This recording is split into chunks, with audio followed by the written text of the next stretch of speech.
Hi, good morning, everyone. Thanks for joining in on Saturday morning. I'm Rajdeep. I'm the co-founder and CEO at ReWiser. I'll be presenting the today's webinar, and the topic for today's webinar is where we'll be talking about the SATs, ACTs, and AP exam. So basically, we are looking at the undergrad study abroad space, right? So that's the broader objective, and in broader objective, we'll be looking at the test prep for today. So these are the topics that we're going to cover today. There are 4 pillars of college application, so we'll talk about them in brief. What's the right time to start for your test prep? What are the standardized tests, which are SATs, ACTs, PSAT, and APs? When, which, and how to write these exams? What are the changes which are coming up in new digital SAT starting this March 2023 onwards? So that's also going to be the key component in this webinar today. And let me just give a quick brief about ReWiser. So we are a high school support companies which assist students worldwide to achieve their high school academic goals. We largely cater to students from grade 9 to grade 12, and we have 2 areas of expertise. The first one is test prep, where we help students with SATs, ACTs, PSAT, and AP exam prep. And on the other side, we also have academic tutoring as a vertical, where we help students with IGCSE, IB, AS, and A-level subject tutoring, and we do about 12 subjects there.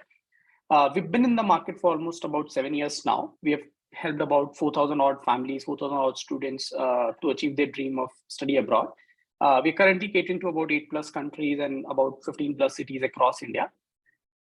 So that's about ReWiser. With that, let me deep dive into today's topics. And as I said, the first thing that we're going to pick up is what are the 4 pillars of college application, right? Now, if you really look at it, the journey of study abroad and study in India is a bit different, because in India, it's all based on numbers. It's all based on the scores that you get in. You write which is your board exam score, either your board exam score, which is your 12th grade score, or it will be based on a particular exam, right? For example, if you are applying to engineering, you will probably write JEE exam. If you're applying for medicine, you will probably write NEET exam. Based on your ranking, you will get admission, right? However, the admission in US or any other foreign countries is a bit different. And in today's, we are going to largely focus on US.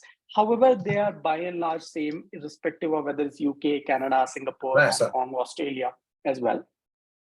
I would request everyone to be just on the mute. And towards the end of the webinar, if in case you guys have any question, feel free to put in your question in the chat section, even now. And towards the end, we'll be taking up all your questions. I request everyone to be on the mute. Okay, thank you. Yes, so the 4 pillars when you're looking for study abroad, first one is academics.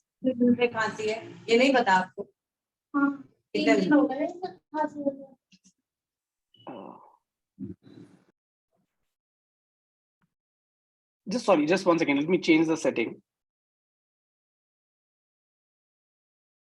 Okay, okay, so I've taken the access. Great. So if in case you guys have any question, please put it up in the chat section, and we'll be taking up all your questions and queries at the end. Thanks. So there are 4 pillars when you're looking at study abroad. The first one is academics. So you have to basically apply with your grades from grade 9, 10th, 11th, and 12th. So grade 9, 10th, and 11th, you have to apply with your actual scores. And for grade 12th, you have to apply with your predicted scores. So any school that you're going to, the school will give a predicted score to the college, suggesting that this is the score that they expect this child to get, and based on that, you will get an admission. So that is academics part. Second is the standardized test that we will talk in detail. What are the tests that you really need to write?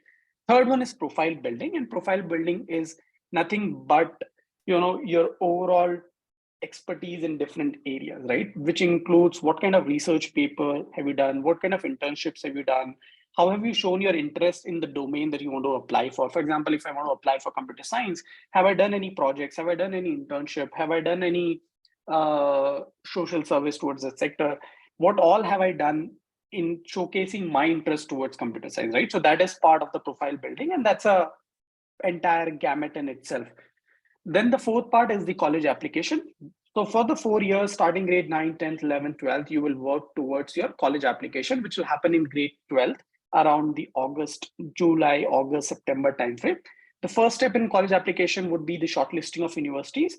Once you have shortlisted the universities, you will write the essays, and you'll also take your letter of recommendation from the teachers, counselors, and so on, and then you will apply to these colleges. So that is the last part that you do, which happens in grade 12.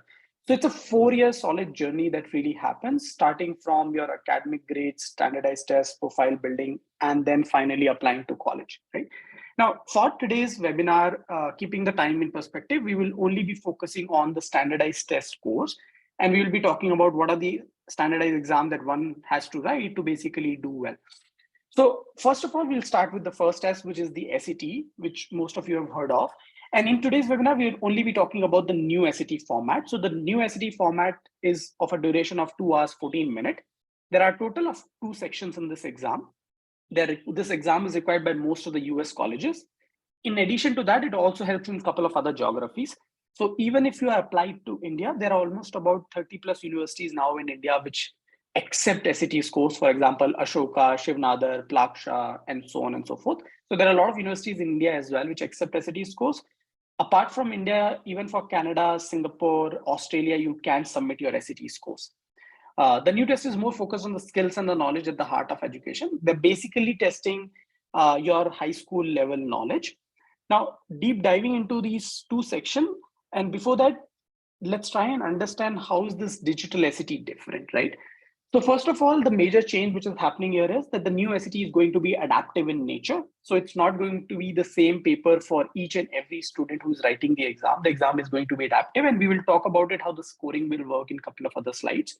It'll only have 2 sections instead of 4 sections, what it used to have earlier.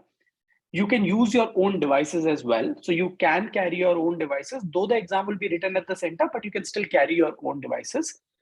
A clock on the screen will be there, which will help you to assess the time management. You can easily move between the question. When it was a pen and paper test so far, it was difficult to move across the paper. If you encircle a question which you want to come back and revisit, I think it takes a lot longer. However, with technology in place and with digital SAT, it will become a lot easier for you to move and shuffle between the questions. You'll be allowed to use the maths formulas all throughout the exam. That's also one of the welcome change which has happened. If you look at the pen and paper SAT exam, in the pen and paper SAT exam, there was one section which was a calculator section, and there was another section which was a no calculator section. However, here you're allowed to use the calculator all throughout the exam. Apart from that, if you look at the content per se, the exam has been shortened down to 2 hours, 14 minutes, as opposed to a 3-hour exam, which it used to be earlier in a pen and paper mode. Now, what are the changes that really happen in the content? Earlier, there used to be long reading passages, and they're gone now. Instead of long reading passages, you will have a para. Pertaining to each para, you have one question. So now you have one para, one question, one para, one question, as opposed to earlier where you had one entire passage and you used to have at least about 10 to 12 questions pertaining to that passage. That's a welcome move again. Questions are a lot more concise and straightforward. You have more time per question and you have less number of questions to attempt. You're allowed to use the calculator all throughout the math section, as I said. And since it's an online exam, scores will be available much faster. So it will be available in days as opposed to 2 weeks time, which used to happen right now when it was a pen and paper test. So these are the few changes which are happening in the digital SAT from the pen and paper mode. But let's try and deep dive into each of the individual sections to understand how these section looks like. And I think before even doing that, if you remember, we talked about the SAT going adaptive, right? So let me try and help you understand how does this adaptive system work, right? So if you look at the SAT current exam, there are going to be 2 stages, stage 1 and stage 2. Each stage will have 2 sections. First one would be reading and writing, which is one section. The other section would be a math section. And similarly, in stage 2, you have 2 modules. First one is again reading and writing, and second one is the maths, right? Stage 1, which is the first paper of reading, writing, and maths, is going to be same for every student, irrespective of where are you writing it, when are you writing, and so on. So everybody will have the same stage 1 exam. Depending on your performance in stage 1, your stage 2 paper will get decided. For example, if I'm a student who has not done well in my stage 1 exam, and let's assume there are 20 questions in stage 1 and I only got 8 questions correct, that means I fall in this category of 6 to 10. If that is the case, then my stage 2 paper is going to be slightly easier in nature. Though the stage 2 question is easier, that does not mean that if I do well, or I do everything right in stage 2, I get 800 on 800. No, what they do is, depending on your performance in stage 1, your upper limit and lower limit of the scores gets fixed. So your stage 2 score can be minimum of 440 and a maximum of 560. However, let's suppose there is another student who has done fairly well in stage 1 and he got 18 out of 20. Then in that case, this particular student's stage 2 paper is going to be difficult. Though the paper is difficult, he will still get minimum of 680 score because he has done fairly well in stage 1, and he has a potential to get a maximum of 800 if he ends up doing everything right in stage 2 as well, right? So that's how the adaptive scoring will work. If in case this is a bit complicated, if in case there are any questions, feel free to put it up in the chat section, and I will be happy to take up the questions towards the end. So there are 2 stages, stage 1, stage 2. Stage 1, reading, writing, maths, you will have the same set of paper. Depending on your performance in this particular test, your stage 2 exam paper will get decided, right? That is what the digital adaptive system would mean here, and that's how the scoring will really work. Now, let's try and do some number crunching here. Now, as I said, the test paper has been shortened from 3 hours to 2 hours, 14 minutes, and also the number of questions have been reduced. Let's try and understand each of them. So the first component is reading and writing. There'll be a total of 64 minutes. So there are 2 reading and writing sections, one in stage 1, one in stage 2. In each of them, there would be 32 minutes allotted to do this section, and you have a total of 27 questions in each stages to do this. So overall, you have a total of 54 questions, and you have a 64 minute to do this. Your minimum score for English is 200, and your maximum score would be 800. Similarly, if you look at maths, you have, again, stage 1 and stage 2, you have 35 questions, 22 questions each, and you have 35 minutes each for the sections, right? So that means you have a total of 44 questions to solve in 70 minutes. And again, your minimum score is 200, your maximum score is 800. The total amount of time which is allotted to you is about 134 minutes. You have a total of 98 questions that you can do. And in terms of scoring, the maximum that you can get is 1600, and minimum that you can get is 400. That's the overall numbering. However, let's try and understand each of these sections individually. So first one is reading and writing. As I said, it's going to be 2-stage adaptive test design. In the first, you will have a total of 27 questions. In stage 2, again, you have 27 questions. And in each stage, you have a total of 32 minutes to solve these section.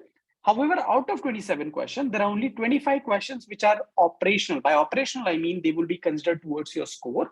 And you will have about 2 questions which are pre-test questions. What do I mean by pre-test question? Now, these 2 questions are more like experimental questions. They will not be accounted towards your final score. However, the student at no point of time would know which are those 2 questions which are experimental questions. So student will have to ultimately do all the 27 questions with the same capability, right? The idea is they want to keep testing out, because every year they're conducting about 6 to 7 exams. They want to make sure that they have a good database, and hence they keep doing these 2 pre-test questions as well. Total time allotted is 64 minutes because you have 2 such modules are available there. That means the average time per question is about 1.19 minutes per question, which is way better than what it used to be earlier, right? However, let's try and understand what would they test you on. So as I said, they're going to be shorter reading passages, and every passage or every para will have a single multiple choice question. So you will have 4 options and you will have to mark your correct answers from there. The focus is going to be on 4 content domain, which we'll talk in the next slides. The questions will also test similar skills and knowledge will be grouped together. So let's say if there are 4 content domain areas, for every content domain area, all the questions will be clubbed together, which makes it obviously easier for the student because there's less context switching that the child is doing. The test is divided into 2 modules, as we have just discussed. In terms of the passages, they could take the passages from any of these domains, which could be literature, which could be history, social studies, humanities, and sciences. I think one of the change which has happened here in terms of moving from pen and paper to digital SATs, there used to be a very important component, which is US founding documents. So they seem to have removed the US founding documents from the reading passage context, which is again a welcome move because most of the Indian students and in any of our curriculum, we are not used to of reading those articles, and hence it becomes difficult for the child to understand them, right? And since the subject areas, if you really look at it, is broadly divided into all the categories, I think this is one of the areas where most of the Indian students struggle. And the only way to do better in reading section is by doing more and more reading. So I know there are parents whose kids are in grade 8th and 9th also. I think you guys have enough time, the kids have enough time right now. My suggestion to you would be, get the child in a habit to read one article a day. Even if they can't read the books, it's fine, but can they read at least one article a day? And this article can be taken up from Wall Street Journal, Washington Post, Economics Times. You basically want to give them a flavor from different domains, right? It's not just about reading fictions, because fictional stories can only take you to a certain level. However, you also need to have history, social studies, humanities, sciences. So you have to have a understanding of different domain as well. So my suggestion would be, if you want to do really well in the reading section, make sure you start reading passages from different genres. I think that's going to help. Now, with regards to the 4 content domain in which you will be tested on, they are broadly classified like this. The first one is craft and structure, right? So they basically measures the comprehension and vocabulary analysis skill about the words, the high utility phrase words and phrases in context. They evaluate the text rhetorically and make connection between topically related text. So it's largely about how well you understand the paragraph, how well you understand the passage, how well can you understand the rhetorical skills which are being tested there, right? Second was is the information and ideas. This is largely based on the information provided in the passage. How well can you read the bar graphs, tables, charts, and how well can you interpret the data and then answer the question? So this is information and ideas. The third one is nothing but standard English convention, and in easy format, it's largely testing your grammar skills, right? How well are you in with your pronoun, punctuation, sentence correction, and all those rules. I think that is what the standard English convention is going to test you on. Then the fourth one is nothing but the expression of ideas, and that's again very specific to the rhetorical strategies. It basically measures the ability to revise the text to improve the effectiveness of the written expression and to meet specific rhetorical goals. So basically, how well can you understand a passage? And after you have understood that passage, how well can you improve the effectiveness of that passage, right? Are there some redundant word? Can you remove some redundancy from this passage or a particular line, right? So all of that is being tested in the expression of idea. So these are the 4 broader categories in which you will be tested in the reading and writing section in both the stages, stage 1 and stage 2.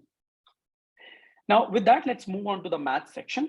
Again, as I said, math section, you will have one in the stage 1, you will have another in the stage 2. Each of them will have 22 questions each, and you will have 35 minutes to solve them.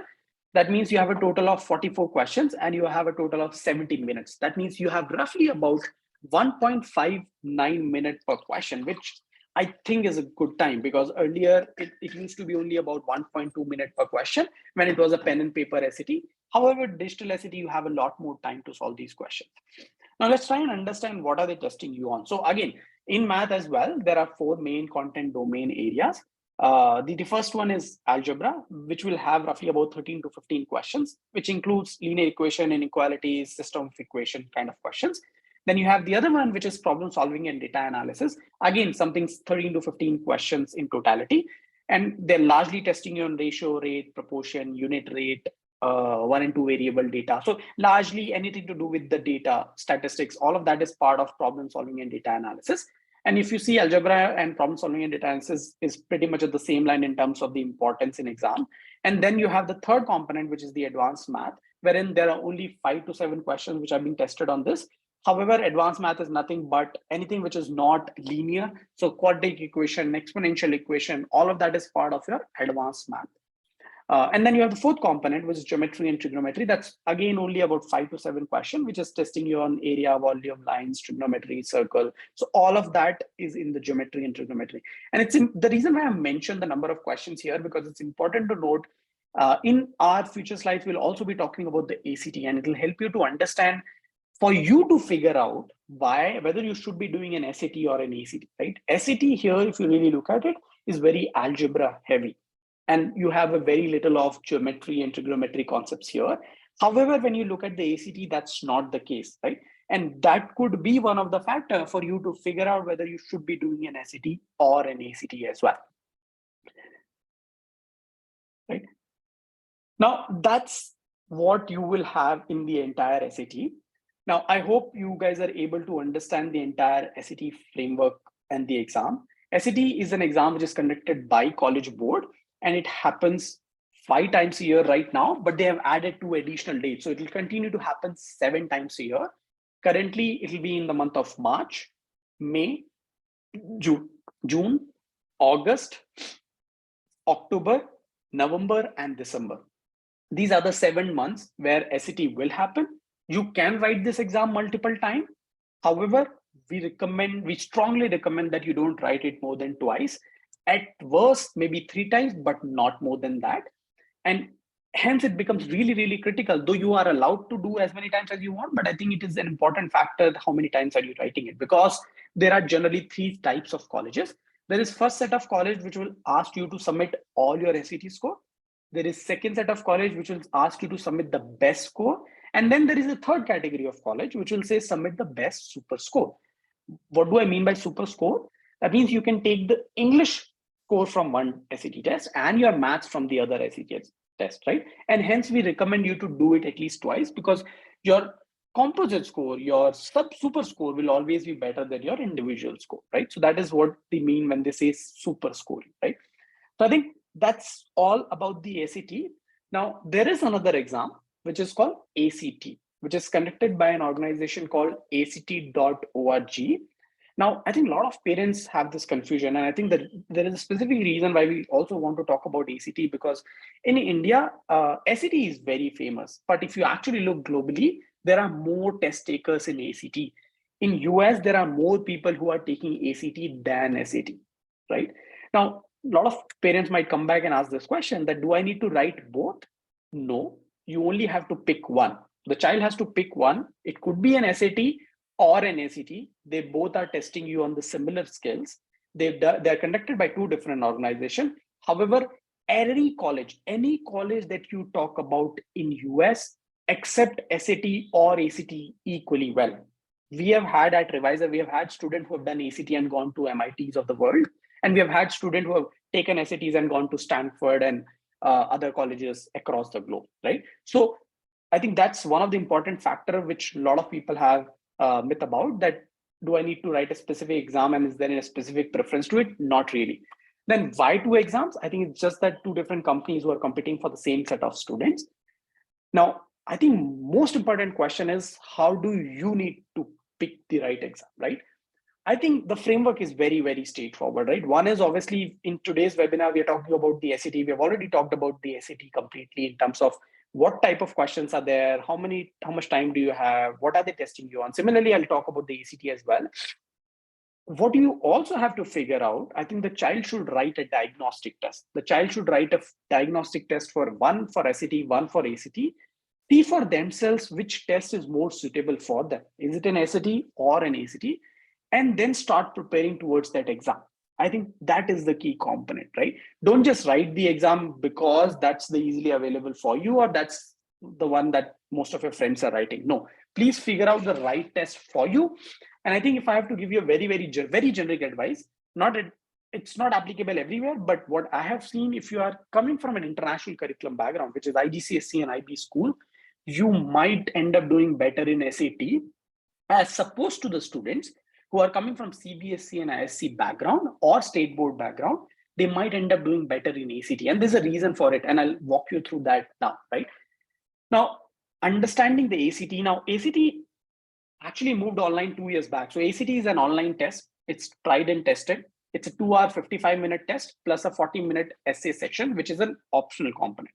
So in total, you have 5 sections in ACT. They're basically again testing you on English and math component. They are again required by most of the US colleges. Now, let's try and understand and keep comparing it to the ACT, right? Now, as I said, there are 5 sections here in ACT, with one being an optional section. The first section is English section, which is very similar to the writing section, the grammar section, right? The standard English convention, if you remember. But here, There are a total of 75 questions, and you only have 45 minutes to solve these questions. You can really imagine the amount of time constraint that you have here, and we'll go and deep dive into this as well. In maths, you have a 60-minute and 60 question. In reading, you have 40 question and 35 minutes. In science, again, you have a 40 question and 35 minutes. So you, in totality, you have about 215 questions. And you have roughly about 3 hours, 40 minutes to do this entire exam. With regards to the scoring, it's very different from the SAT. SAT is out of 1600, ACT is out of 36 points. Every individual section will be scored out of 36 points. And then the average of the 4 sections will be found out, which will be your final score out of 36 points. That's how the ACT scoring works. Let's look at the individual sections now. As I said, in the English section, which is the first section of ACT, you have a total of 75 questions. They're largely testing you on grammar skills. You have only about 45 minutes. That's just about 36 seconds per question, right? I mean, that's 1/3 the time that you have in the ACT section, right? So there you have to be really, really quick in terms of ACT. However, please do note the ACT section or ACT English section is much simpler. The questions are much more straightforward than what they are in SAT. However, you have to be really, really quick. That's one difference. What are they testing you on? As I said, 2 broad skills, usage and mechanics, which is nothing but your grammar rule, punctuation, sentence correction, and so on. And second one is the rhetorical skills, right? Again, how well can you understand the flow of the passage? How well can you understand or restructure the passage or the paragraph? That is what the rhetorical skill is testing you on. Then the next section that you have is the ACT math section, wherein you have a total of 60 minutes and you have a total of 60 questions. So that's mean 1 minute per question. And that's again crazy, because if you remember in SAT, you have 1.59 minutes per question, and here you only have 1 minute per question. So again, you almost have about 50% less time as opposed to what you have in SAT. However, again, the questions are a lot more straightforward here as opposed to what you have in the SAT, right? Now, if you actually look at topic wise, let's try and understand that. So there are 3 main topics: algebra, geometry, and trigonometry. Now, within algebra, you have pre-algebra, elementary algebra, intermediate algebra, and you have roughly about 35 odd questions. So that's almost about 55%. So that means you have about 55% of it in algebra, right? Which is not the case in SAT. SAT is only about 20-25% of the algebra. Which has a lot more in terms of the algebra. Now, I think more importantly, what we really have to note here is geometry and trigonometry. If you really look at geometry, we have roughly about 23 questions, and geometry another 4 questions. So that's about 27. So roughly about 50% of it is geometry and trigonometry, which is not the case in SAT. SAT had only about 5 to 7 questions for geometry and trigonometry put together out of total of 44 questions. However, here you almost have over 40 to 45% of geometry and trigonometry. So another point of comparison would be, if in case you are somebody who does not like geometry and trigonometry, you are better off with the SAT as opposed to ACT. So that could be one another factor that you could consider. So far we have talked about speed as one of the factor. We have talked about the difficulty level as one of the factor. We have talked about the geometry and trigonometry concepts as another factor. These are the 3 factors that we have considered so far, which are different in these 2 tests. Then the third section that you have in ACT is the reading section, wherein again, you have a total of 40 questions, you have 35 minutes, total of 4 passages. You have to read the passage and answer the question. So every passage will have 10 questions, and hence you have a total of 4 passages. You have roughly about 52 seconds per question, which again is lesser than what you have in the SAT. However, again, please note the vocabulary used in the ACT passages, it's simpler than what it is in the SAT. Hence, ACT becomes slightly easier, though you have to be really, really quick. Now, that's again another point of comparison between the SAT versus the ACT. And then you have what they're testing you on in reading section, as I said, very similar to what you have in the SAT. Prose fiction, social science, humanities, natural science. So it's pretty much the same. Your passages are pretty much on the similar lines as what it is in the SAT as well, right? Now, last section, which is the ACT science section. And I think this is one of the section where people are a lot more confused. And I think that's where I get to hear a lot of questions from the parents and the students, right? So that people come back and say, hey, Rajdeep, you know what? My child wants to apply for economics major. And, why should I write ACT? Because ACT is testing the science section, right? Or my child wants to do a STEM major, then maybe I should be doing an ACT because there's an ACT science section. However, that's a pure myth. When you talk about ACT science section, there is no science as such. It's basically science-based passages. So you are actually reading science-based passages and answering the question. So it's very similar to the reading section. The only difference is they have removed all the science-based passages and they have created a new passage, a new section altogether. That's the only difference. So please don't differentiate or don't think that because ACT has a science section, my child is good at science, so they should do ACT. Or if they're not good at science or they've not taken science in school, they should not be doing ACT science. That should not be the criteria, right? I hope that helps. Again, as I said, you read the passage and answer the question. However, if you're a science student and you've done those passages or done those experiments which they are testing you on, you will have an advantage. There's no second thought about it. However, otherwise you can always solve them like unseen passages. What are they testing you on? You can broadly classify them into 3 different categories. I call them as data representation, wherein let's say an experiment is given to you, some data or some finding of that experiment is presented in the form of tables, charts, and graphs. You have to read this data and answer the question. So that's a data representation type. Then you have the research summary type, where let's say if I have done a research and I've done a research on, let's say any topic, right? Let's say I've done research on black hole, right? Now, and I have presented my research summary in the form of passage, paragraph, which could have the data, which will have the general theoretical context and all of that. Now, that is what a research summary passage will entail, which is obviously slightly more theoretical than data representation passage. However, it is a lot less theoretical than the conflicting viewpoint, which basically will have 2 different viewpoints minimum. So let's say if I have a certain viewpoints on black hole and there's another gentleman who has a viewpoint on conflicting viewpoint, we both will write our viewpoints, and they are, in most of the cases, these are conflicting viewpoints, right? So student will have to read that thing and answer the question. So that is a conflicting viewpoint passage, right? So as I said, it's all related to science. It's all related to understanding the passage and answer the question. If you have some pre-knowledge, it helps. Even if you don't have, it's completely fine. You could still answer this section, right? And then you have the last section, which is the essay section, which is an optional component. Since until last year, SAT also used to have this essay section, which was an optional component, and we used to ask everybody to write it. However, now since SAT does not have the essay section, I think there's no point of comparison, and my suggestion is don't write the essay. Don't write the essay. It's not required. So you can skip the. You can do the ACT without the essay component. So that's about the ACT. I hope now you have a good point of comparison between an SAT and an ACT, at least from the perspective of the time commitment, the number of questions per section, what type of section, what are they testing you on. I think that's the first data point that you have gathered. I think the second data point that you really need to do is the student should go and write the diagnostic test, right? For the students who are in grade 10th right now and you're in CBSE and ICSE board, I know the boards are around the corner. So go ahead and write your board. The moment you're done with your board, the first thing that you should do is write the diagnostic test and then start preparing for your exam, depending on which one you want to write. However, for the students who are coming from IG and IB and they have exams, let's say in May, June cycle, they should go ahead and write the diagnostic test. Post this webinar today, we'll also be sending out a mailer to all of you. We'll send you a link for a free diagnostic test. Students can go and register themselves and write a free diagnostic test on our platform, just to understand where do they stand at this point of time, what sort of score do they get, right? So we will send out a mailer to everybody with the recording of this webinar and also the free diagnostic test. Now, since we talked about SAT and ACT, I know there are parents from grade 8 and grade 9 students as well.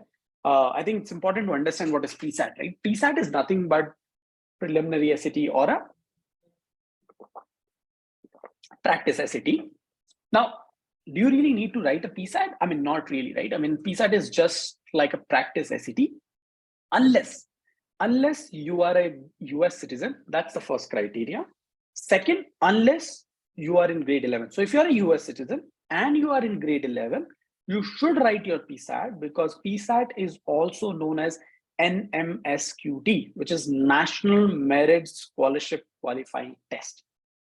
So 2 criteria: you have to be a US citizen, the student has to be a US citizen, OCI card holder, and you have to be in grade 11. Then you write your PSAT, which is NMSQT, which is National Merit Scholarship Qualifying Test, right? So that's an important point. Otherwise, if you're a grade 9, grade 10 student, grade 8 student, you can write the PSAT. However, you don't really use it anywhere apart from few places. Like, let's say if you want to apply for summer school after grade 10 during your summer break, there are few schools which allow you to submit your PSAT score. So that could be one of the things where you can use your PSAT scores as well, right? So I think that is one place where you should be able to use your PSAT score. But apart from that, I would say go ahead and do practice tests on your own, and you will still get to know, your strengths and weaknesses as well. With regards to the PSAT, again, this PSAT form is written in the old format because the PSAT new version is not being announced. So I don't want to go deep dive into this. However, just for your understanding's sake, PSAT tests the similar things what they test on SAT. So same set of content, topics, sections. It's just a simplified version of the SAT or a simpler version of SAT. That's how I put it up, right? So that's about the PSAT. So you understood the SAT, we have understood ACT. So you have to write one SAT or ACT. And we have also understood the PSAT. PSAT is a preliminary SAT, which you will mostly write in grade 9th or 10th, and then you will write the SAT or ACT. So that's how you progress. And then there is another exam.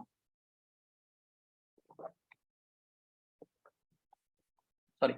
Then you have another exam, which is called Advanced Placement, AP exam. And I know there would be a lot of parents and students who are not aware about this. We actually do a separate webinar in AP because it's a big topic in itself. And I think there's a lot of awareness requirement in India right now towards these exams.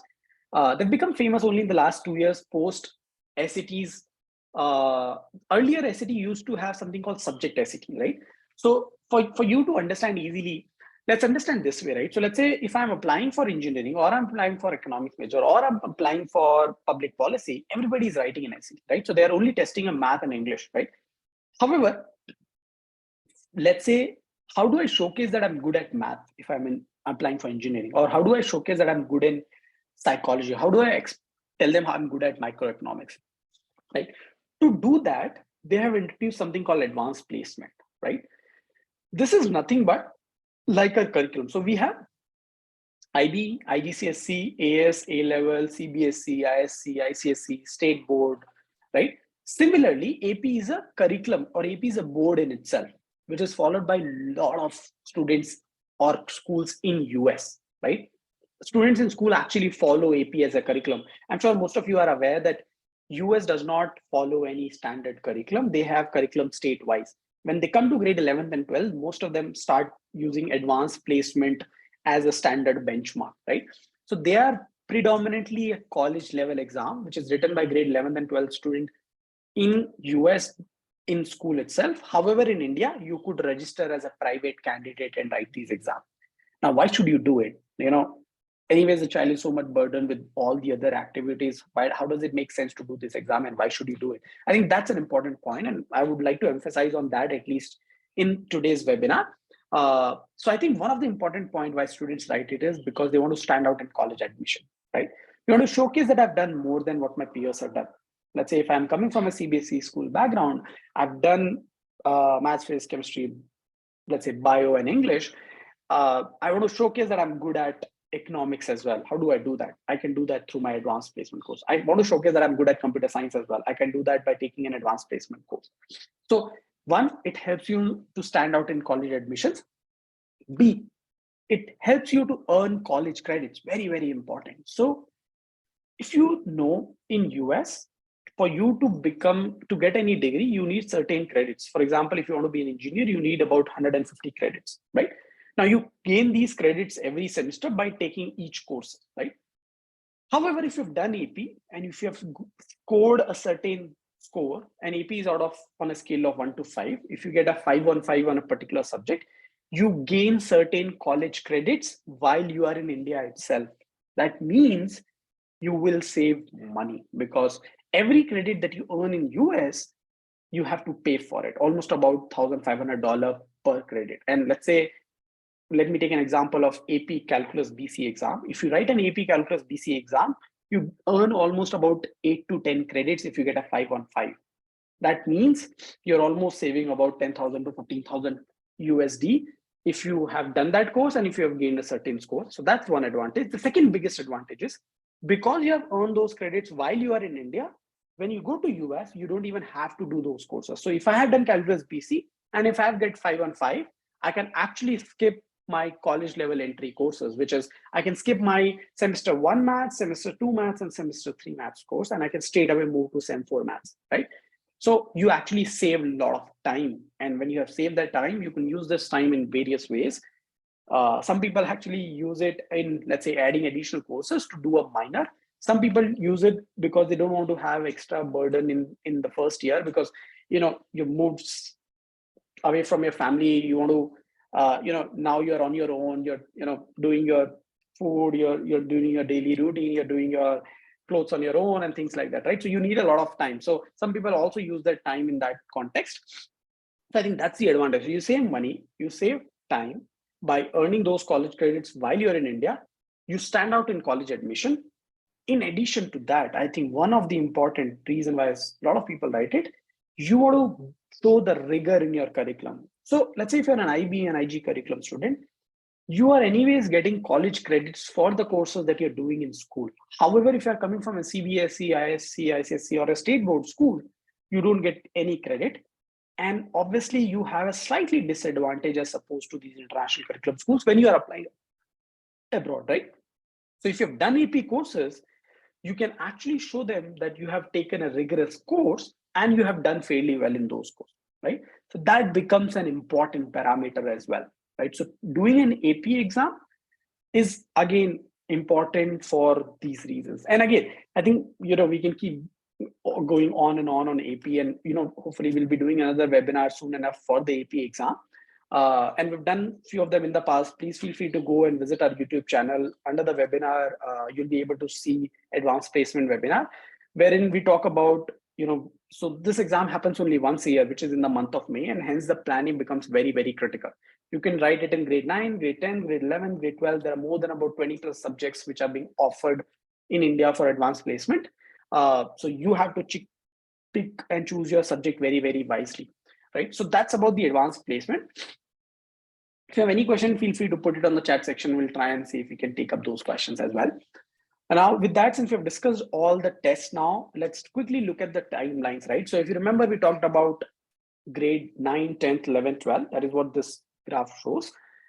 And one is obviously your academic profile. So you have to make sure you're doing well in grade 9, 10th, 11th, and 12th, your predicted score.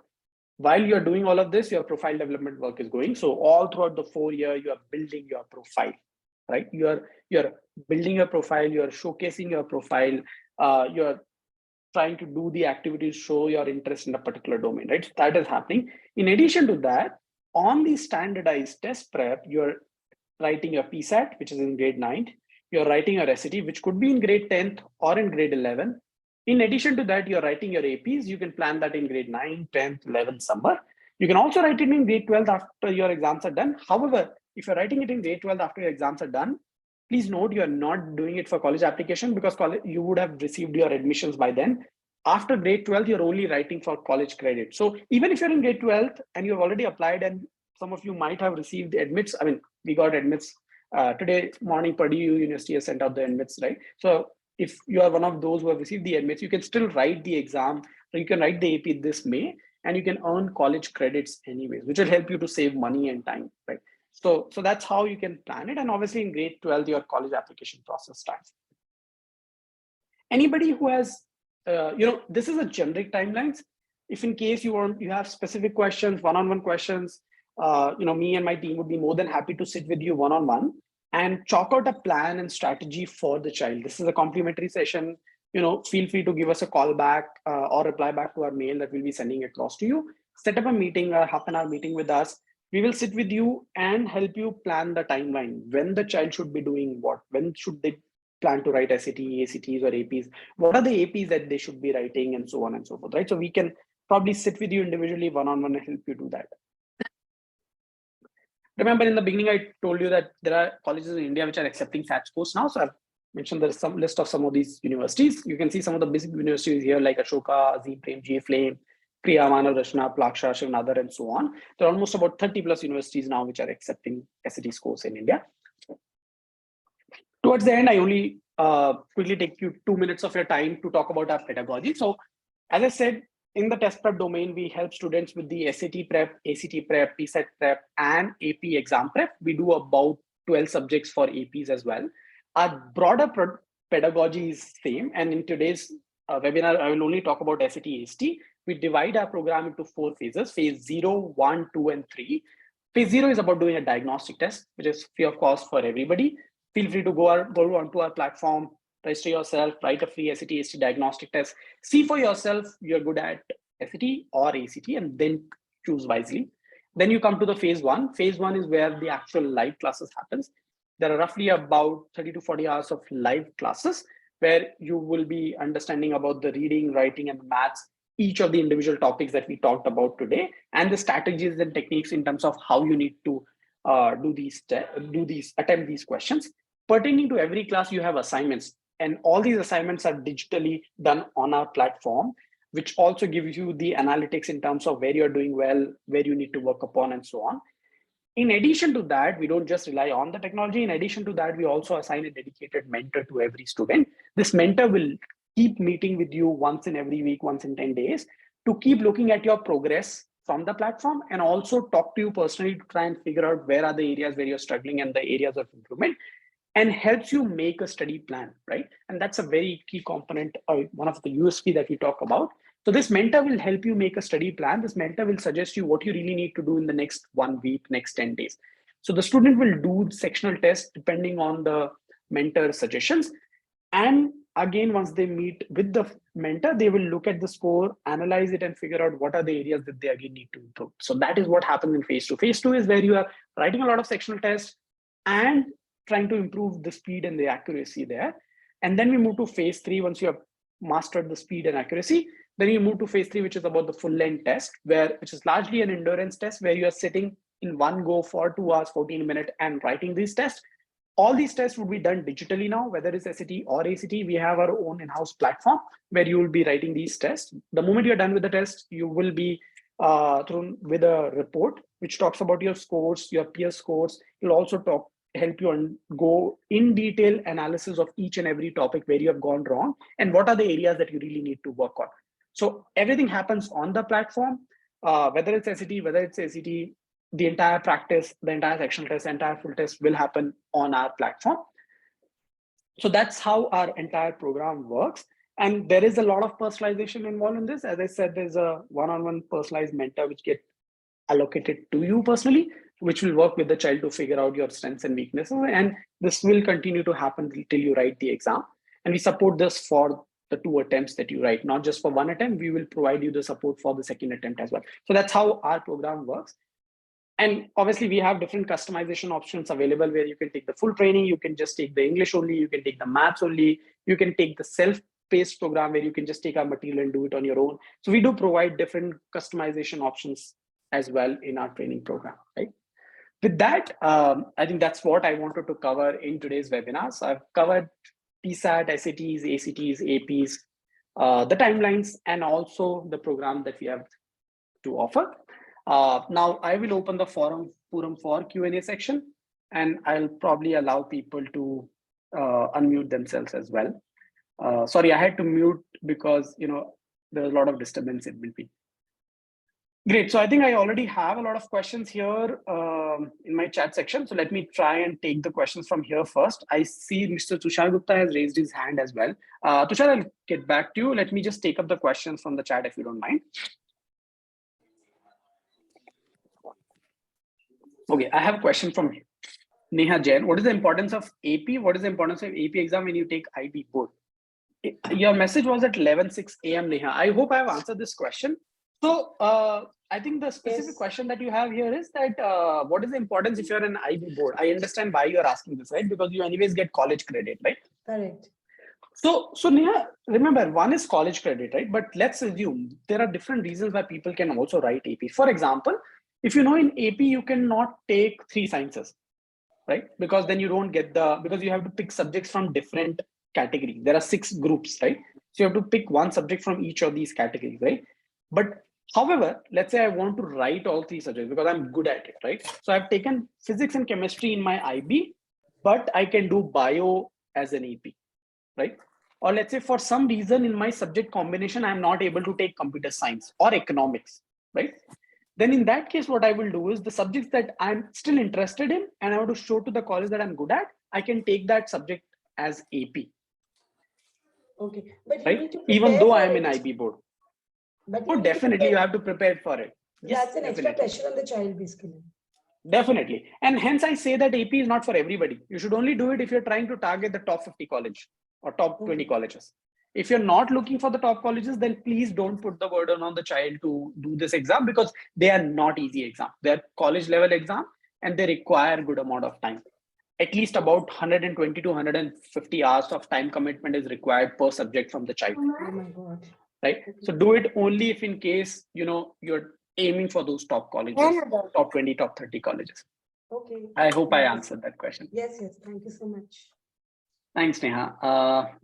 I have another question from Swasti Daga. What is diagnostic test? How to figure out this? So the diagnostic is nothing but like a regular test, right? I mean, you go to a doctor and to figure out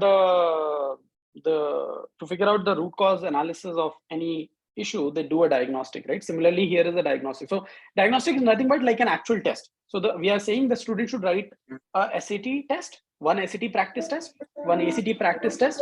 They will get the scores and then they can compare their scores. So that is what the diagnostic is. I would request everybody to be on mute, please. Thank you. Yeah, I hope I've answered that question, Swasti. We will also be sending you a mail about the diagnostic test link. And I will request my team, I think they're on the call as well. They will note down your name and send, have a chat with you to explain to you again. I have another question from Shweta Agarwal. Can you share the recording? Yes, Shweta, we'll be sending out the mailer. If in case we have your email IDs, we'll be sending out the mailer to you guys with the recording. Pratishtha Chandel, sir, please tell about the commerce section. Sorry, I didn't get that part, Pratishtha. Could you tell me what is the question exactly? What do you mean by commerce section? If you can unmute yourself and tell me.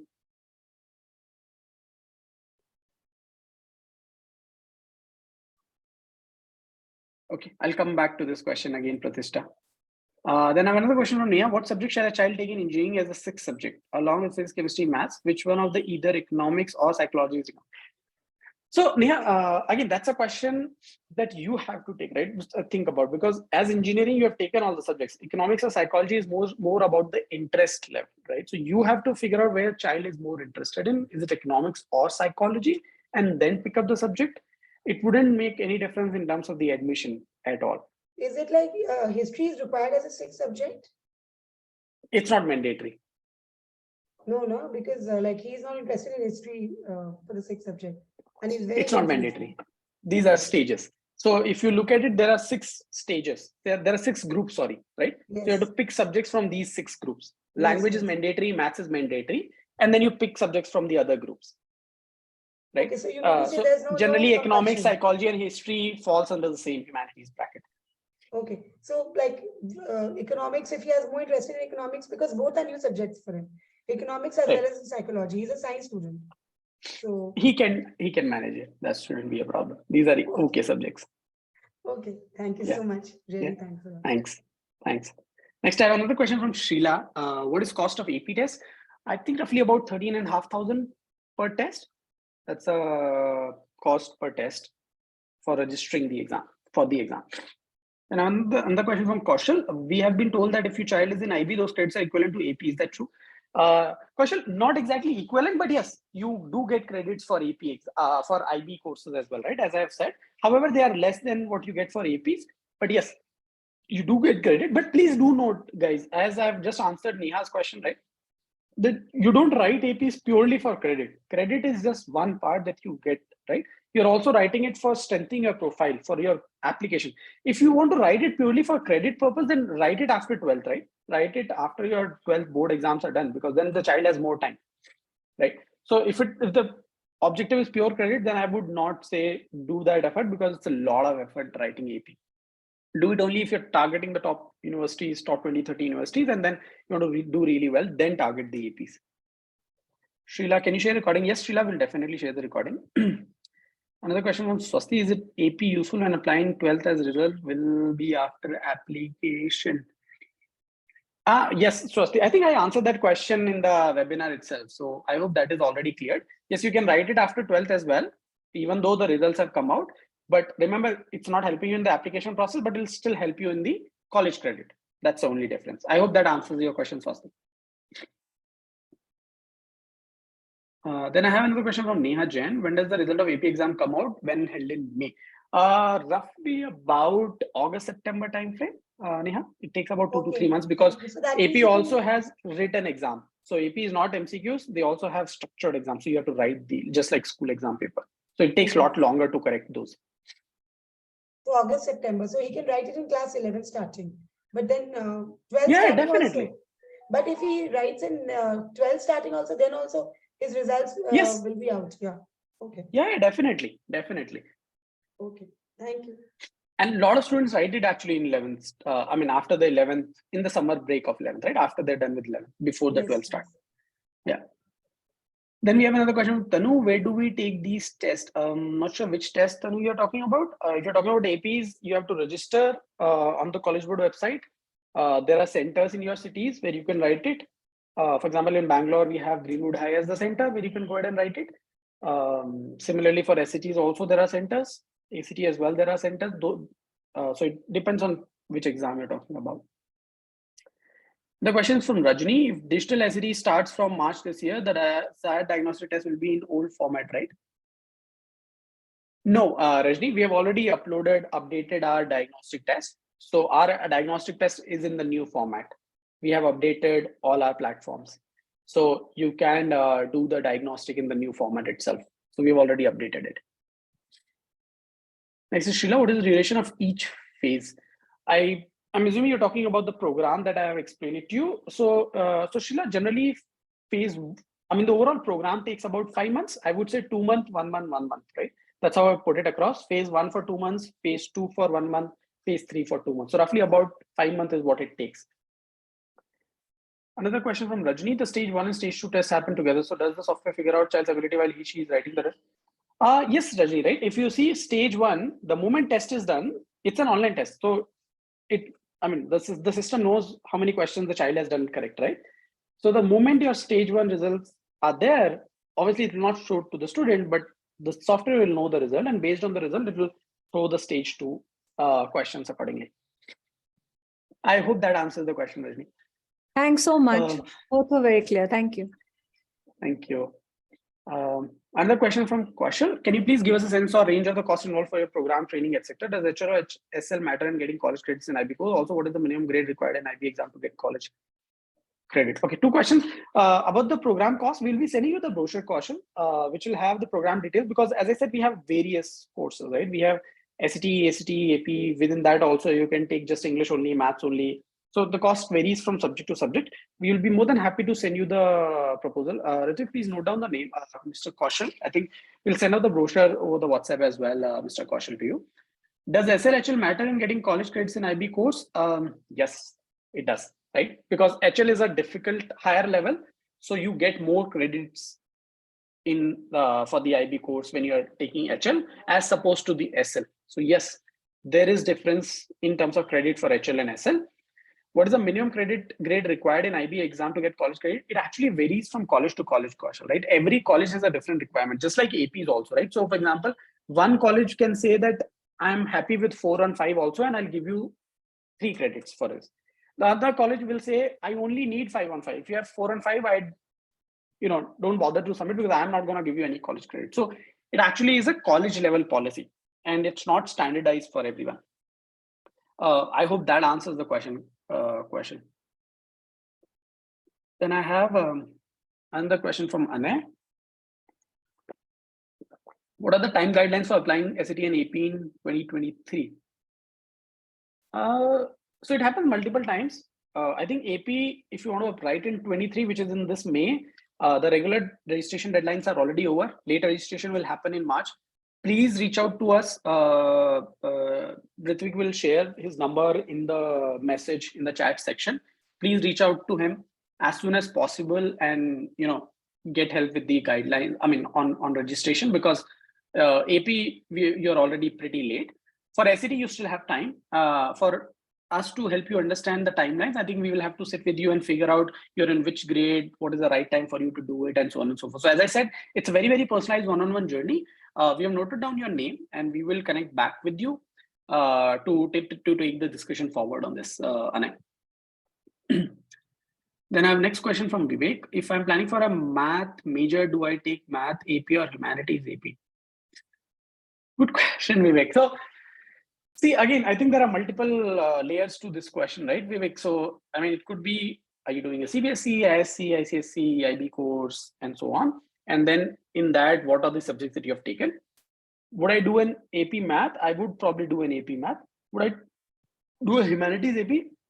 I'll actually do a humanities AP as well. There's a reason for it, right? Because if you actually look at the US admission, if you do a bit of a research, you'll realize that US is looking for a holistic individual. They're looking for a multidimensional individual, right? So they actually have a liking for humanities. They believe that the humanities do help the child, humanities subject do help the child to broaden the horizon. So they actually favor it. I generally recommend parents and students to at least look at one humanities subjects. If they're not doing it in school, do it outside, probably do it in AP. So I would recommend that you do a humanities AP, one humanities AP. Another question from Pratishtha again, sir, like which exam or subject are for those ones who have done their 12th from commerce? It's the same exam, Pratishtha. They don't differentiate between commerce. That's what I said, right? Unlike India, where you have a different exam for engineering, different for medical, you don't have any such thing in for US admission, right? Everybody has to write the same SAT ST exam. And the question from Gloria, along with 515 in AP, what score in STSC to get in top 50 colleges plus what more should be part of the profile? Great question, Gloria, but there's no direct answer. You know, I've had student at 1590 out of 1600 who didn't get into top 20 colleges, right? And you would expect that he'll get into all the colleges, right? For various reasons, right? One is he was applying for computer science, which is the most difficult stream to get in, right? So a lot of things. When, let's say, if I was applying for public policy, it's a lot easier for me to get into Stanford with public policy as opposed to applying to Stanford with, let's say, engineering degree, right? So there are various other factors, right? So you want to do your best, whether it's through SAT, through the APs, through your other profiling part. You want to do your best and then apply to the best of the colleges as per your abilities, right? As per your scores that you have received. And there's there are enough websites through which you can collect the data about what is the average SAT score or what is the 75th percentile SAT score for a particular university, right? So that's how that entire journey of shortlisting the university works, right? So I hope that answers the question. So it's a very engrossed process. It's a counseling process in itself. Feel free to reach out to us. We'll be happy to talk to you again.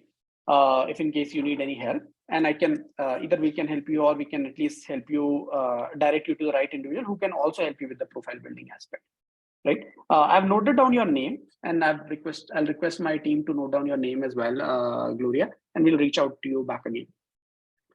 Jamna, please send recording. Ritik, please note this email ID. Ayush, please note this email ID as well, and we'll see if in case you're not registered for the webinar, I would request you to just go ahead and register. That we will get your email ID directly. And if you've already done that, then we anyways have it.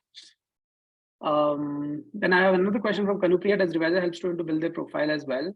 Yeah, Kanupriya, we can reach out to us. We'll be happy to talk to you, help you, guide you, and suggest you the right people who can help you with that as well. Then we have another, Neha, please send the recording to this. Neha, we have taken down your email ID. Ayush, please take note of the email ID. But if in case you have not registered for the webinar, please do that as well. We'll get your data and your number and the email from there as well. Okay. And we'll keep posting you about the future webinars as well. Okay. Thanks. Another message from Jamuna. Thanks, Neha. Really a good presentation, solved many questions. Thanks a lot, Jamuna. Really appreciate you guys joining in on a Saturday morning, and I hope it was useful. Thanks for your kind words. And the message from Eva, thank you so much. The session was immensely helpful. Great. Thanks a lot, Eva. Glad you liked it. And I hope it was worth 1 hour spending here. Another message from Jamna, need to know about fee structure. Jamna, we have noted down your name. I have requested my team to note down your name.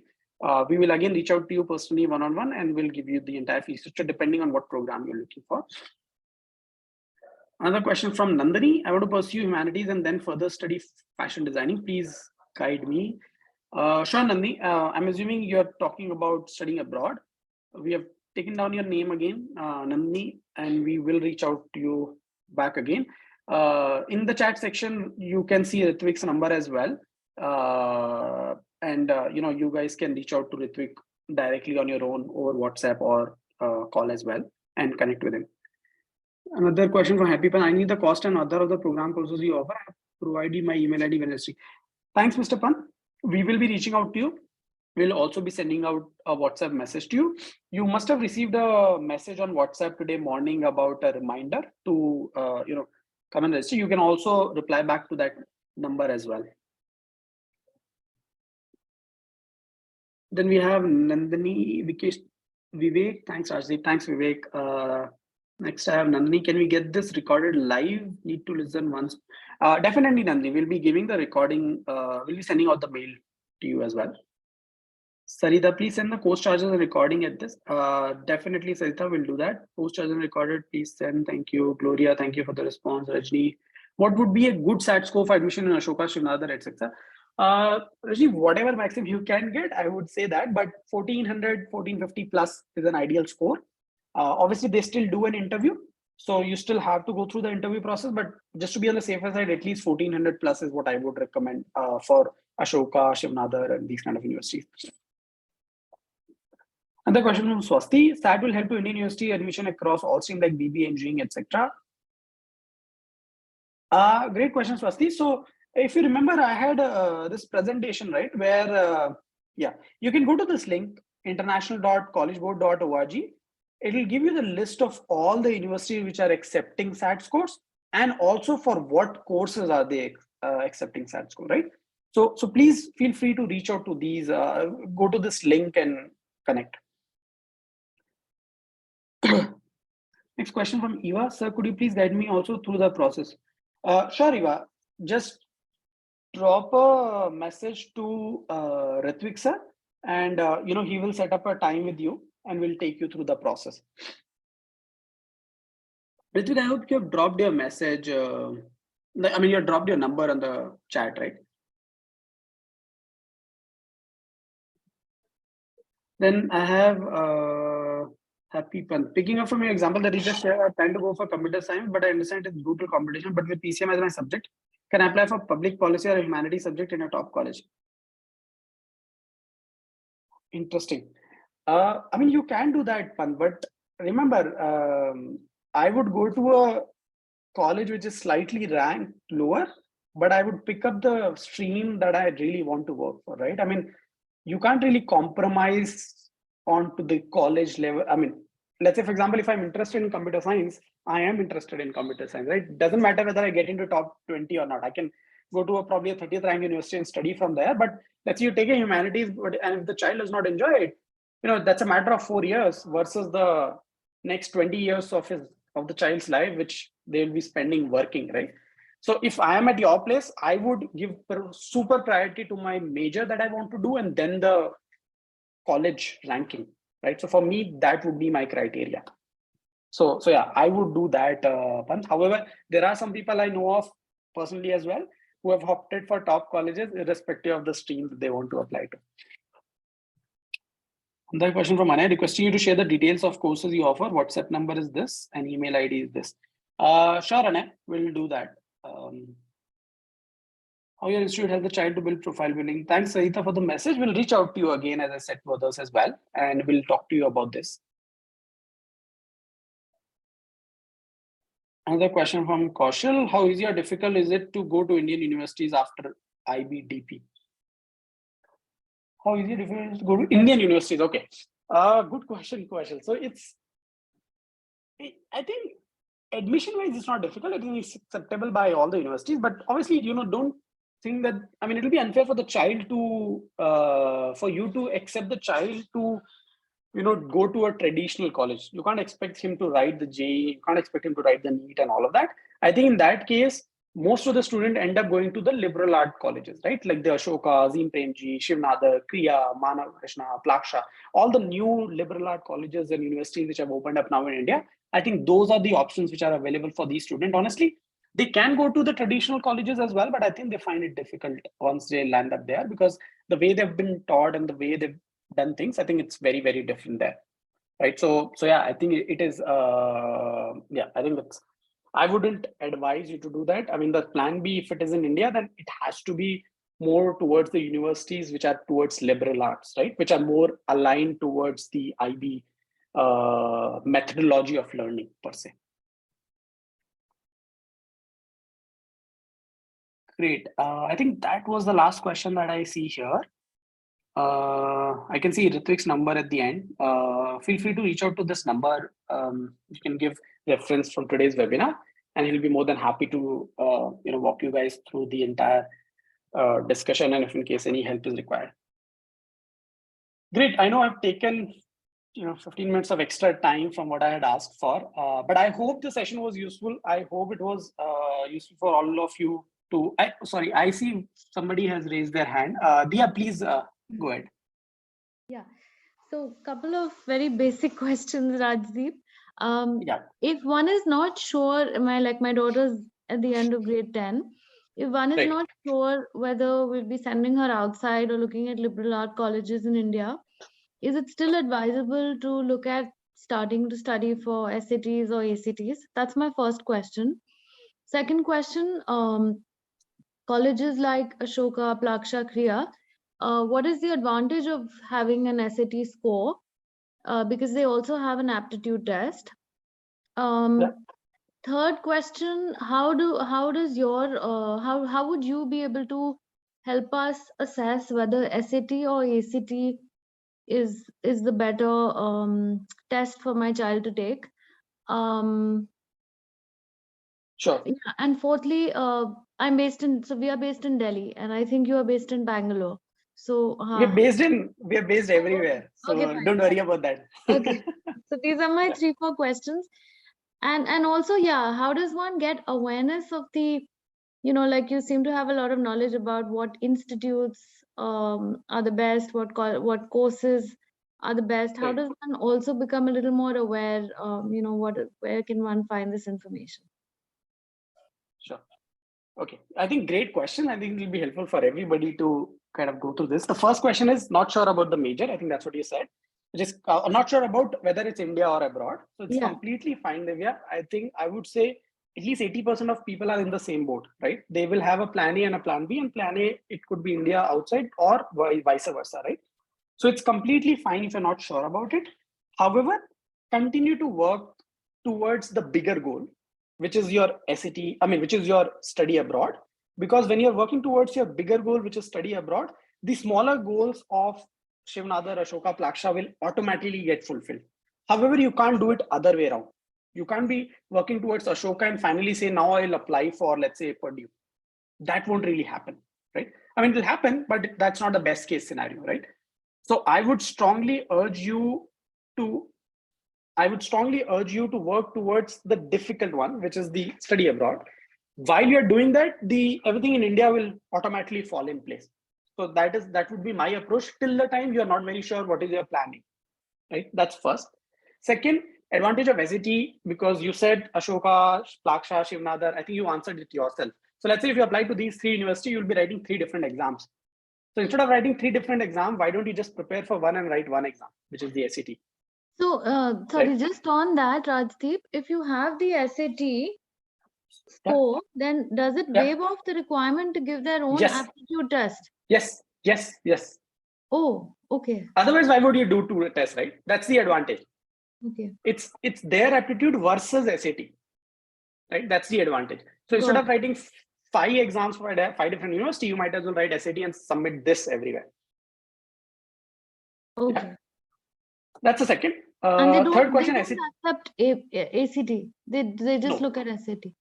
Yes, that's one more thing, right? So if you're not sure about study abroad, then maybe look at SAT. Give preference to SAT then. Okay. Yeah. Then the third is SAT versus ACT. So how we will help you, as I said, Obviously, this webinar, I mean, will give you a lot of information already about SAT, the differences between the two. But I think more importantly, will help you do the diagnostic test, right? We'll ask the child to do a diagnostic test, see the scores, and based on the scores, we will give our recommendation saying whether we think this child will do better in SAT or this child will do better in ACT, right? And then once you have decided that, then you start the training and prep towards it, right? So that's how the entire process will happen. Yeah. So that's how we will help you pick the SAT versus ACT. Fourth question, Delhi. No, so we are a pure remote organization. We don't even have office in Bangalore now. We are all working remote. We are about 40 people team right now. I keep traveling. So currently I'm in Bangalore. Next week, next to next week, I'm in Delhi. So we might actually be organizing an event in February face-to-face. So I would, invite you if you are there. You can come there and we can have a one-on-one discussion if required there. So and I think next month then I have scheduled to be travel to Bombay and Pune as well. So yes, we do keep traveling. So I think don't worry about the location. That's not a constraint. As I said, we are currently operating in almost about 8+ countries. So that's one. Then I think the last thing that you talked about, the information, right? So I think that's like that's my bread and butter, right? So because I'm doing it for living, I have to make sure that I'm aware about all of this information. Can you do it on your own? Yes, you can do it on your own, but I think it will require a lot of effort and time and energy towards it, right? And hence, there are these companies which helps you provide all these supports, right? Whether it's test prep, whether it's counseling, and so on and so forth. I think I can help you with a couple of websites that you could look at, right? So there is something called US News Ranking, right? So you can go and subscribe to that. I think it's only about 2,000 rupees for the entire year subscription, where you will find for every college, it'll give you a very, very detailed report. It'll give you a very detail about what is the average IB score accepted, SAT score, ACT score, what are the APs accepted, and blah, blah, blah, right? Rankings for each majors and so on, right? So that could be one place that you could use for your research. Sorry for interruption. Which website you have talked about, sir? US News. Business. Thank you. Thanks. Yeah. So that could be one website that you can register yourself. Then there is something called Frisky Guide. Frisky Guide, right? That's again a very good. Let me write it down here. Frisky Guide. Just 1 second. Let me just get the quickly right spelling of this. It's called Frisky Guide. FIS. It's called Frisky Guide. I've dropped that in the text. It's called Frisky Guide. So could you spell that that? talks Sorry, about. I don't have access to the chat. Oh, FISKE. FISKE. Okay, thank you. Yes. Right. So, and similarly, once you go online, there's a lot of information out there, right? But these are the two basic information websites where you can go and get this information. But again, I think there is no one place where you get all of it, because let's say US World News will talk about college specific, the ranking, the average SAT scores, and so on and so forth. I would say start from saying, are there 5 colleges that you aspire or the child aspire to go to, right? Just go to their undergrad admission page and read that undergrad admission page for 5 colleges, right? So do that activity over the next 5 weeks, right? Every week, pick one college and do a thorough research on their admissions page for undergrad, the requirement that they are asking you for. Trust me, after you've done it for 5-10 college, you will have a lot of information, right? And when people like me or anyone else talking, I think ask more specific questions to them, right? And again, the reality would be, I think I would not know 50% of those things, right? Because there are almost about 2,000 plus colleges in US, right? So it's humanly not possible to know everything, but then you just have to read to know where you will find that information. We can go and get those information as well. So yeah, I hope I've answered all your questions, Dia. Have I missed anything? Yeah. And another quick question. Do you also provide career counseling? I mean, the whole counseling services, or is it just exam preparation? Yeah, so we can help you with that as well. So we can help you with that as well, Dia. Yeah, so we have noted down your name, so we'll reach out to you. You have the number at the end. you have my number also here. So I'll just drop it in the text section. So the first number on this page, right, contact us page, that's my personal number. You can drop me a WhatsApp message, but expect some delay over there. Drop a WhatsApp message, I'll definitely reach out to you as well. Then I have another question from Anju as well. My son currently is in grade 10th IGCSE board. He went to continue with AS level further. His main subject is PCM English. Please send me the record. Anju, I don't see a question, but yes, we will definitely send you the recording. I hope you have registered for the webinar, because if you have not registered for the webinar, we will not have your data and we will not be sending out the mail.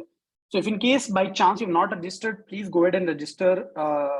Ayush, can you drop the link for the registration here as well? If in case there is anybody who has not registered in the past, just drop the registration link here in the chat section. Please register so that we get your email ID and the phone number, and we will send you all the details and the recording as well. Yes, sure, we'll do that. And I would just request Thanks, that the person, whoever have registered, please don't do registration again, so that we have a data duplicacy. Sure. Thanks, everyone. I think these are all the questions that we have. Thank you. Thanks, everyone. Thanks for joining in. I hope it was useful. Please send me the link for registration, Anju. Ayush, can you drop a link here quickly for Anju, ma'am? Yeah, just a second. I am.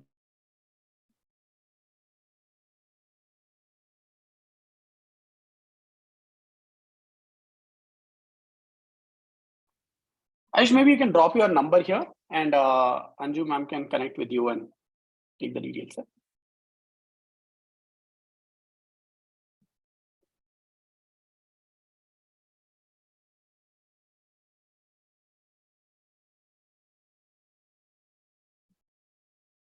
Great. Anju, you can take Ayush number and reach out to him. He'll help you with the registration. Great. Thank you. Thanks, everyone. Thanks for joining in. Have a lovely weekend. Wish you all a very, very happy Makar Sankranti. And thank you. Thank you. Bye-bye. Bye.